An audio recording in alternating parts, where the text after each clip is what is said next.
O Cláudio Prisco tá aí? Tá, claro que tá. Tá de Brasil hoje, tá de Brasil, Cláudio Prisco. Foi em homenagem ao pronunciamento do presidente. Estão questionando aqui nas redes sociais o que o Prisco vai falar sobre o pronunciamento. Você tá na pauta hoje falar do pronunciamento do presidente, Prisco, ou não? Boa tarde.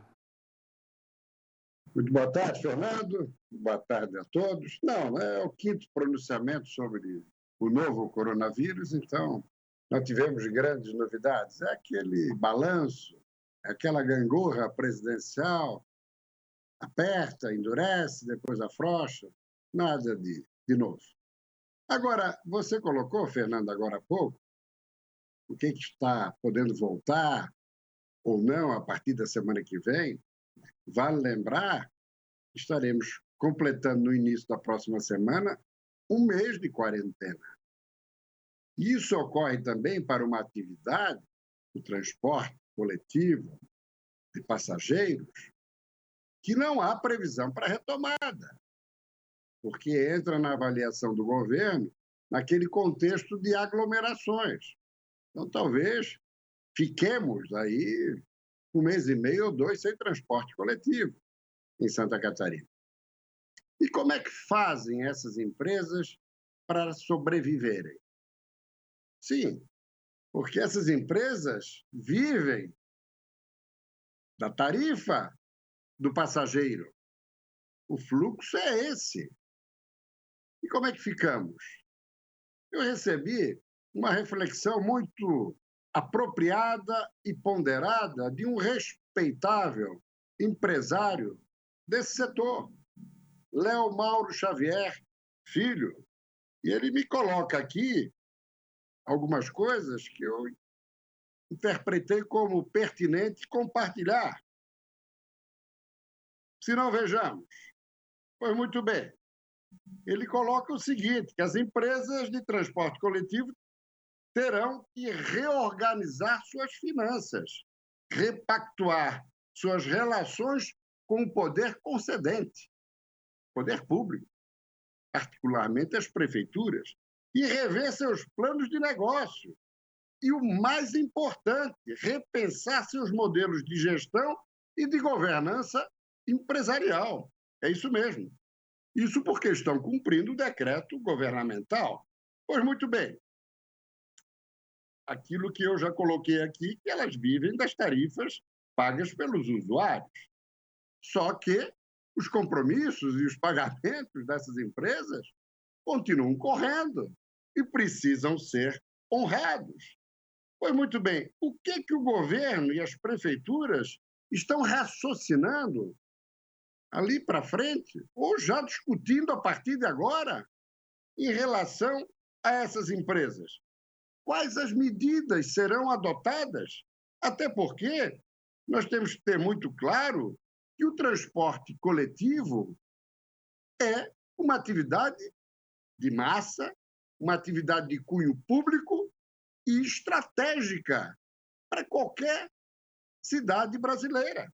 Então, chegou o momento de prefeituras, essa empresa em particular, do empresário, atender aqui a Grande Florianópolis, uma atuação já de algumas décadas, e aquelas que já não têm tanto lastro, que já não estão tão bem estruturadas. Se as mais antigas já enfrentam dificuldades, é fácil imaginar as demais. Então, chegou a hora, sem dúvida nenhuma, meu caro Fernando, do governo do Estado, junto com as prefeituras, sentar com os empresários e avaliar essa situação. Qual o apoio que o poder público poderá dar a essas empresas para a retomada das atividades? Como disse, atividades estratégicas. Outra questão, está ocorrendo, pelo menos iria começar 9h30, 10 horas, uma sessão na Câmara dos Deputados. O esperto Rodrigo Maia, presidente da Câmara, acabou sendo acionado pelos governadores, que estão na expectativa de um plano de socorro aos estados.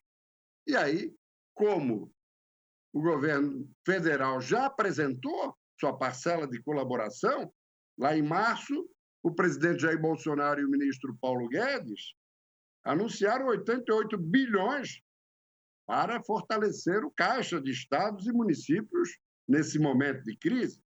Só que governadores querem um alívio financeiro imediato, no curtíssimo prazo, acrescido a esse anunciado em março. Pois muito bem, há aí uma movimentação para compensar as perdas de ICMS nos estados e ISS nos municípios, na casa dos 35 bilhões e mais 50 bilhões para a garantia de empréstimos. Só aí estamos falando de 85 bilhões. Mas, segundo o governo federal, a bomba fiscal, com esse pacote de bondades, pode chegar a 180 bilhões de reais. Pode ser uma dificuldade séria para a União, que já está estimando aí um rombo global por conta do coronavírus na casa do R$500 bilhão. Então, se eventualmente isso for aprovado hoje na Câmara, o governo vai ter que atuar, o Palácio do Planalto, junto aos senadores, mais ponderados e prudentes, Senado que representa os estados, é a casa dos estados brasileiros, para impedir que isso venha ser levado a bom termo. Vamos acompanhar aí o desenrolar dos acontecimentos. E acabo de receber aqui informação, Fernando, que a Caixa Econômica Federal está anunciando um pacote de 43 bilhões de reais para investir na construção civil. Claro que Santa Catarina está no contexto. E também um alívio para o mutuário com 2 prestações em atraso. Nesse caso, ele teria 6 meses de possibilidade de não fazer o pagamento da sua prestação e até renegociar com a Caixa o contrato. E para encerrar, a pérola da semana, qual seja, o Centrão da Câmara dos Deputados, formado por parlamentares essencialmente fisiológicos, está fazendo um belíssimo acordo com os partidos de esquerda. É isso mesmo, esquerda e centrão. Eles não querem que seja cumprido o despacho da Vara Federal, da Justiça Federal de Brasília, que mandou transferir os 3 bilhões do fundão, fundo eleitoral e fundo partidário, para o combate ao coronavírus. Eles querem se unir para segurar esses recursos para as campanhas e para os partidos. O único segmento ideológico que respalda a utilização desses recursos é a ala mais à direita, no caso hoje representada pelo presidente Jair Bolsonaro. Realmente, esquerda e centrão, Fernando, se merecem.